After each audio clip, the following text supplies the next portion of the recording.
Hey, I'm Terry Simpson here at Crystal Gardens. We were with Dinner with a Heart for Bountiful Harvest. We are here to just celebrate a year of doing awesome things for the community, and here we've got different things that we are doing and activities for everybody tonight to enjoy a celebration, and also talk about building funds and what we are doing for the future. And one of the awesome things about Bountiful Harvest is all of the volunteers that come out every week, every single week. We have dozens of volunteers that come out just to give of their time, to give that back to the community for those who need a helping hand, who those might need a hot meal, those that might need some groceries. So it's really awesome to see the community come out. And one of the biggest things we have going right now is building our own building, so we won't just be open 2 days a week to serve the community, we'll be open 5 or 6 days a week.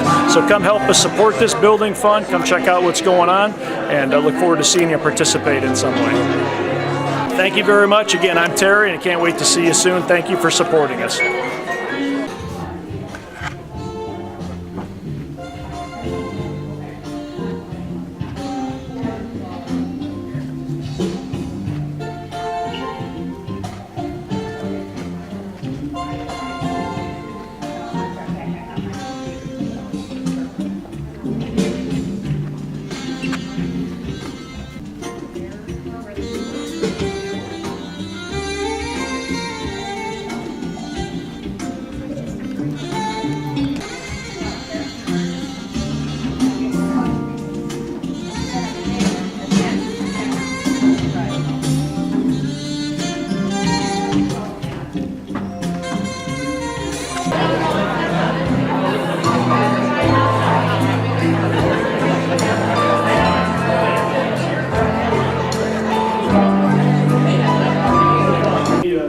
Just a brief story and pictures of the last year. So for anybody who was at this dinner last year, we announced and launched a fairly fundraise, find the resources for a building that at that point was just a sort of a bubble sketch on a piece of paper, and have it done within the next year. And this is for reasons because we were looking for a new home, we lost some places that we were at, and really just an unbelievable amount of things came together to make all of this possible. So when I was here a year ago, we laid out an aggressive plan. We needed $550,000. At that point, we had one donor that came forward that day with $30,000, and that was our start. And from there, we've had hundreds of meetings with all sorts of different individuals, corporations, organizations, families, on and on and on, to make this a reality. And what I'll show just in the, is it plugged in? We got a little video slide here, is just the progress that has happened really from the day that we broke ground, which was really only a couple months ago. So we had about 6 months of a whole bunch of behind the scenes activities to develop engineering plans, architectural plans, building plans, get the resources in place to be able to fund that, which so far we've been able to do. We are still working on some shortfalls in certain areas. We've got it pulled up? Yep, am I good to play? Okay, so I'm just going to kind of talk over some of these pictures. These roll at 4 or 5 seconds each. So Emily, I might just ask you to pause once in a while. Okay. So just pause right there so I can catch up with you. I'm sorry. Okay. So Let's go back a little bit. Can everybody see, or do we need to dim the lights? Is this? okay, the building is on Grand River. It's behind First Presbyterian Church of Brighton. If you know where Main Street in Grand River is, it's just to the east of that as you're heading, sort of out of town and away from I-96 and towards 23. There's First Presbyterian Church, there's the Brighton Chamber of Commerce, First Methodist Church, the Vena Dental Clinic. We're tucked back in there. First Presbyterian Church has offered us the land way in the back of their parking lot to be able to build this building. And that's obviously created an incredible cost savings when we didn't have to pay for land and we didn't have to pay for a parking lot. So you've got huge infrastructure savings on that. So this picture was taken in early October. This is a garage that they had, that they agreed to demo the garage so that we could put our building there. It's just one of the many, many generous things that First Pres did. So you can roll with it. Go ahead and roll with it now. So this is October, so what is that, 5 months ago or something like that. We're demoing a garage. That's the blank pad that ended up being there. And then we had some construction equipment roll on site, some tree trimmers, come. There was a handful of trees that had to come down. That's a dude in a tree right there. It's crazy. And I happened to get a new iPhone about this time, and I wanted to test my skills of slow motion. Caught a tree coming down, so that was pretty neat for me. So they had to clear some trees, and that led to a groundbreaking, okay? And that's what this is. You can pause just real quick. We had a groundbreaking ceremony. We put about a month sort of work into it, if you will, of just planning the date, and the date was October the 9th, and we sent word out to a number of people, and we had over 125 people show up to this groundbreaking. We had, and you can roll with the pictures, we had political officials that showed up, we had community officials, we had customers that showed up, that came, that wanted to help out. We were really overwhelmed with the outreach and the people that came. That State Senator Lena Tice, Pastor Scott Phillips, the first pres, was one of the speakers. Former U.S. Congressman Mike Bishop was there. City Manager of Brighton, Nate Geiser, was there. And some other people as well. And the concept was that, you could pause if you could real quick, I'm sorry, Emily. So that last one was a check that was given us by Brighton Rotary. And I can tell you for a fact, none of this would be possible without the generosity of Brighton Rotary. And none of it would be possible without the generosity of many, many, many businesses that have contributed to this project. And I do encourage you in the booklet, I think in the last page or two, there's a 2-page list of all of the people that are donors. And so I cannot go through all of them now, but I can tell you none of it would be possible without any of them. The Rotary in particular came with such a significant donation, it really made this from a vision to going forward with a reality. It was a $75,000 donation with an additional matching fund of up to $20,000. So we got almost $100,000 because of their idea to be able to move that forward. And it was really neat to see an organization that had resources say, what's the point of having resources in a bank when we can really put those resources to great use in the community? So many people and businesses and so on in the community, but that one in particular, they presented us a check that day. That's what that picture was. This picture here I love. This is not, I didn't do this on purpose, honestly, this is the way it came. If you look, all the fancy guys in suits and stuff, they're like barely grabbing a shovel and afraid to stick their foot in the ground. And Yvonne is saying, let's just keep the show on the road. We got a building to build. It was great seeing the city government come together, the city businesses to come together, state rep, state senator, U.S. congressman, the newspaper was there. It was just a great outpouring of stuff. Go ahead.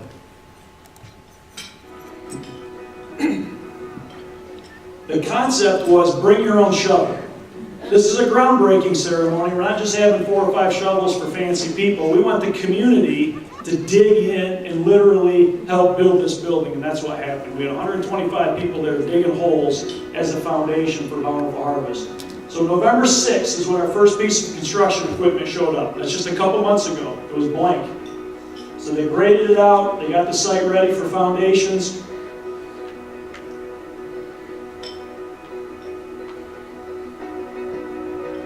That's happens to be a Boy Scout project, an Eagle Scout project. That was the back of the church parking lot that we wanted to be able to keep for them. The church wanted to keep us. We were able to maneuver the building to keep this sort of interesting site that they had. So we had concrete show up in early November to pour the footings. These are footings, they go down about 4 feet below what they call the frost line, so we're not affected by the winter in Michigan. And a lot of these people are volunteers, not all, but almost all of the people that were involved in building this project have either donated their time or have given significant discounts to make this a reality. So that's the footprint and the foundation of the building.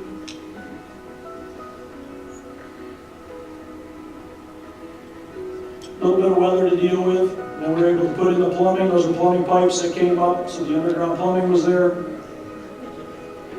And then a couple of days, actually the day before Thanksgiving, is when the concrete truck showed up to do the actual floor. So this is literally the day before Thanksgiving. We had a crew of people out there that were doing all their work and kind of tying in the foundation, the footings that you saw, to make an actual floor. That's the day before Thanksgiving right there, when that project got finished in terms of the building pad. In December, all the lumber showed up to begin framing. And when the carpenter crew showed up, just a couple of days later, I think in total it took about, there you go, 2 days later, they got basically that building framed in. The whole building's 3,300 square feet. Some of that, about 400 square feet, is a garage, some garage space for the church. Because they demoed their garage for us, we kind of incorporated that in the building. But it allowed us to make our building even bigger for Bountiful Harvest use because we could expand the footprint a little bit. So that's the skyjack bringing roof trusses in place to be able to get the roofing on. That's 5 days after the project started from that slab of concrete.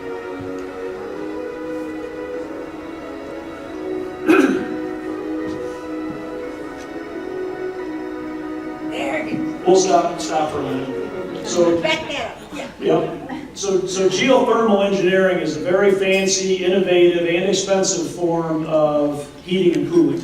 And geothermal is when you're using the ground source, you're literally using the temperature of the earth to heat and to cool your building. And what it is you've got 4 holes that go down into the earth's core, 400 feet, to take water in your building that's going to run through a furnace and an air conditioning unit, run back into the earth, and cool it or heat it, depending on the season, and pull that back into the building to be able to heat and cool the building. Unbelievably expensive to do early on, and people do it because you save so much money long term.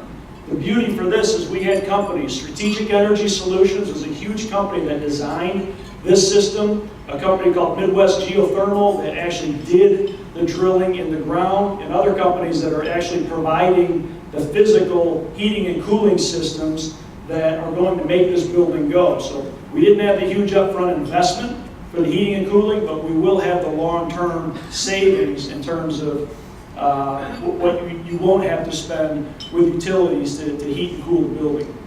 One of the things with air conditioning, for example, if you've got an air conditioner at your house or you're outside of your deck and you hear that condenser going like crazy and making a bunch of noise, you don't have any of that with the geothermal system. Not that that's reason enough to do it, but it's one of the concepts. You don't have a machine that's cooling the air for you in your building. You're literally using the natural resources of the Earth's core.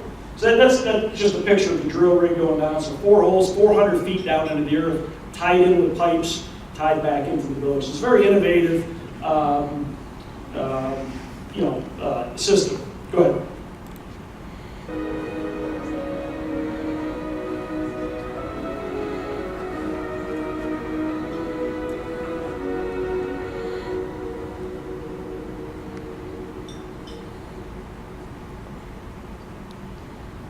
This is all like December, so they're getting the roof deck done at that point. So that's December 14th. You can see the roof deck is done. They're delivering shingles. Those are the shingles on top of the roof, so that's maybe a couple of weeks before Christmas. Took them a few days to get the roof shingled in. So yeah, that's December 21. So all of that's 6 weeks after effectively we broke ground, right there.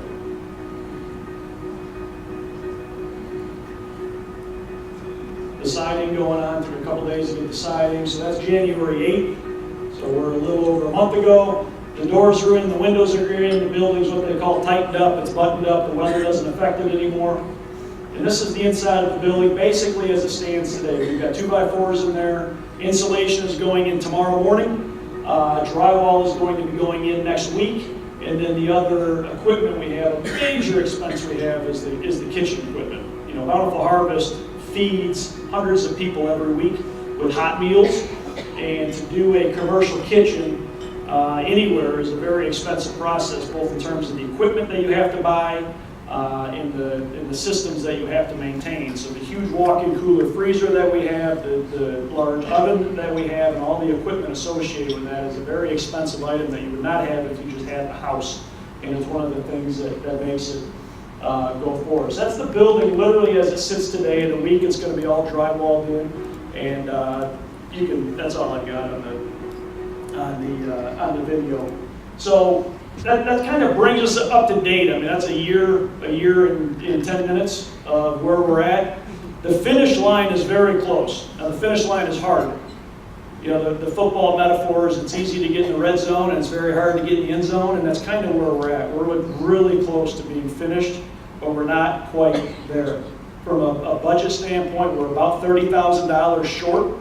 So the good news is, a year ago we needed 590 and we started with 30, and today we're about 30 short of being able to bring this thing across the finish line, and we really want to be open by May 1st. We've got a lease with the city. We're in the current building that we're in, the Brighton Community Center. We might be able to extend that, but you never know. And so we really got to get this building done and open in the next month or two. So we are pushing very hard from working with our vendors and suppliers to reduce costs, working with individuals and businesses and organizations that we know to find fundraising resources to be able to bring this across the finish line. One of the ideas is this grab a heart in the back. On those hearts are individual needs at Bountiful Harvest. So if you, instead of maybe just giving a donation of say $100, you know that $100 is specifically going towards a certain number of meals or towards plates that are going to feed people for the next 20 years. There's all sorts of items from all sorts of different price points up there. If you want to have discussions with me or Yvonne or anybody else about ideas that you have, ways that you might be able to help, either with resources or your prayers, frankly, or time of donations, we need all of those things to make that happen. But this has truly been awesome to be a part of, and to see the community, public officials, private officials, organizations, individuals really come together for such an awesome outreach as Bountiful Harvest. So thank you for a few minutes to give you an update, and I'll be around if anybody has any questions later. Thank you.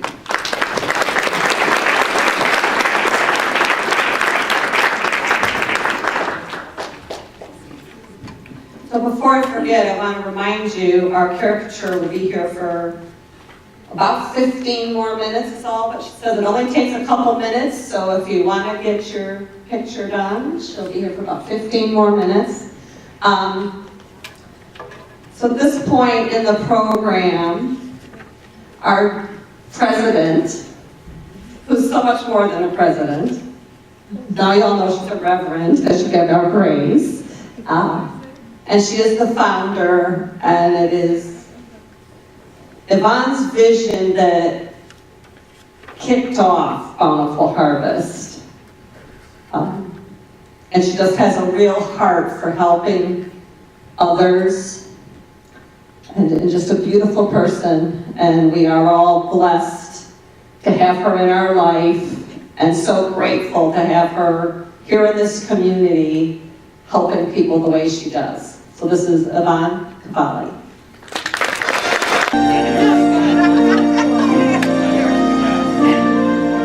I couldn't resist, Yvonne. It is Oscar weekend. Well, I don't know who that person was she was talking about. Okay, but whoever she was, oh wow. I did found Bountiful Harvest, and some of you here know why, and some of you don't, but I had a personal experience with her going from well-to-do, set for retirement, to within 3 days I was going to be homeless. And it all happened in like just a couple of months' time. And when I went to find out where I could get help, it was like pulling teeth.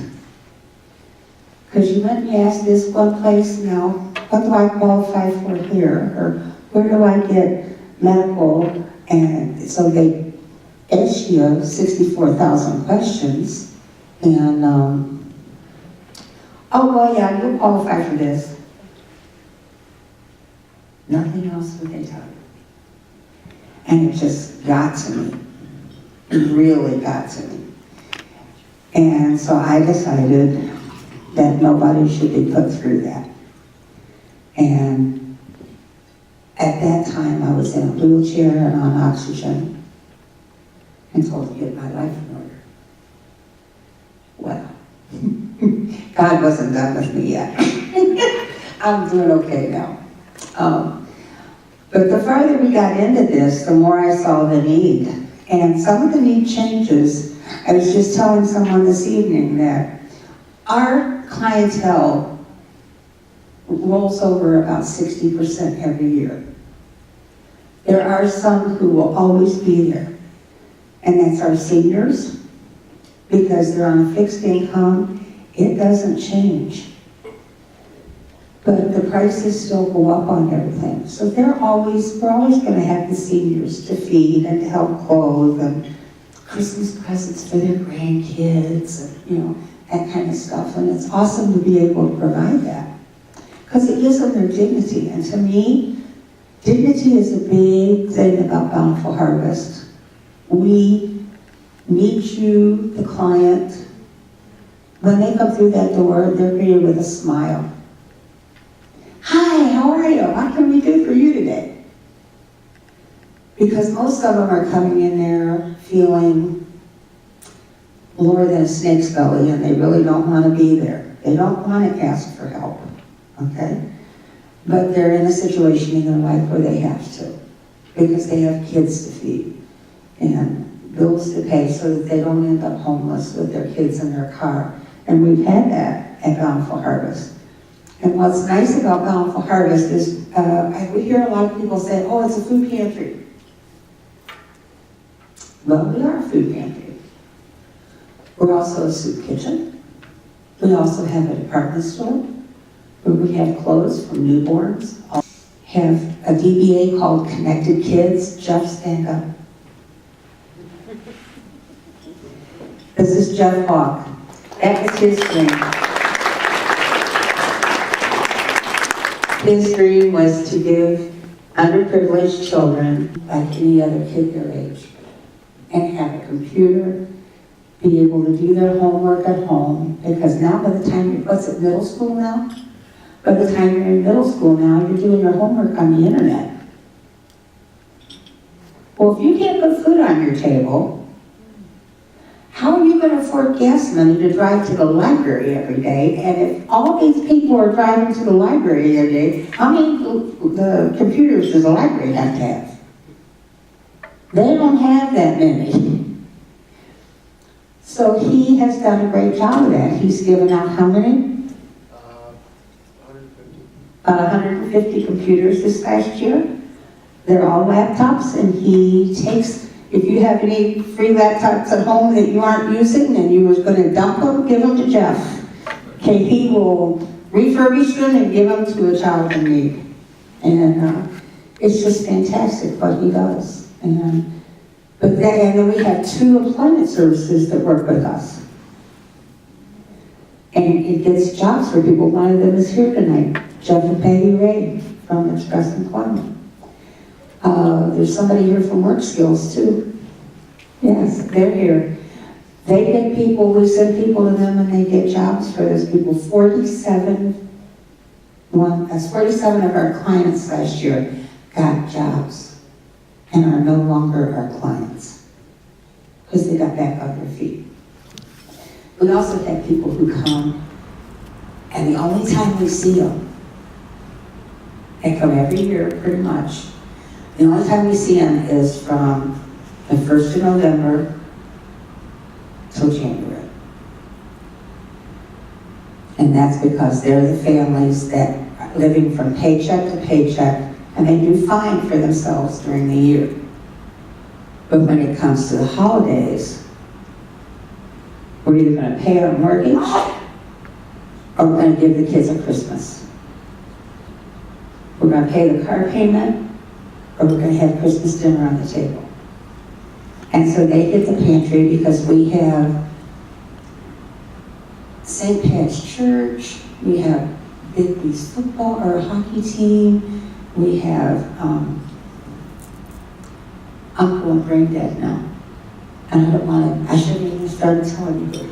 But we have these people that come and they bring hundreds of new Christmas toys and clothes for the kids. We have 400 kids in our pantry under the age of 18.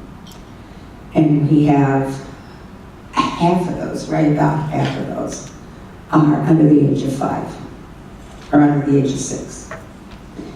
So to see their faces light up because their parents walked out of there with Christmas presents for their kids, Christmas dinner for their table. It's just unbelievable. So I have found that not very many people have used the system like we always thought. Oh, they don't need it. They're just on there so that you get it free. We don't see that at the food pantries. But anyway, I've got to shut up because I talk too much when it comes to Bountiful Harvest.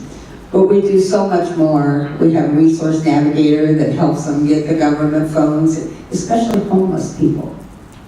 Homeless people need that phone. If they get in trouble, they have no other way to reach out to anybody without that phone. So we do and help them with their utilities and stuff like that. So we are what I'm hoping we're going to end up being a one-stop shop for people in need or need of work or kids need something. And then we're 100% volunteer driven. Nobody at Bountiful Harvest draws a paycheck. So I am very, very proud. Last year, we serviced over almost 11,000 individuals, people. We're only open 6 hours a week. We're open Friday night, 3:30 to 6, and we're open Saturday morning, 8 to 9. And we put out 250,000 pounds of food. So I am just so grateful to be in this community and be able to serve this community. And I'm grateful to say that I can look out and I know people like you who care about your community too. And you show it by the way you care for the people in your community. This building, what Terry didn't tell you is part of the reason it's taken a little bit longer to build is because I'm one of those stubborn old women who says I ain't going into it if there's a mortgage attached. All the money that's donated to Bountiful Harvest goes back into their clients, not to mortgage payments. So we ain't going to move in until it's paid for. So by May 1st, it'll be paid for. God bless. God bless all of you. Thank you very much.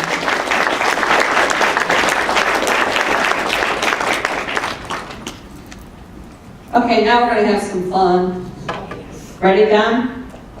So, All right, we had an awesome night tonight here with Bountiful Harvest. So many people came out, supported the silent auction, supported the Take a Heart program to get things for the new building. So check out different ways that you can help support Bountiful Harvest. Look at our website, look at our Facebook page. But this was just an awesome, awesome dinner. We thank everybody for coming out tonight. Can't wait to see you guys again. Thank you. And thanks for coming out tonight. I'm Terry. I'm one of the volunteers and a pastor for Bountiful Harvest. Thank you very much.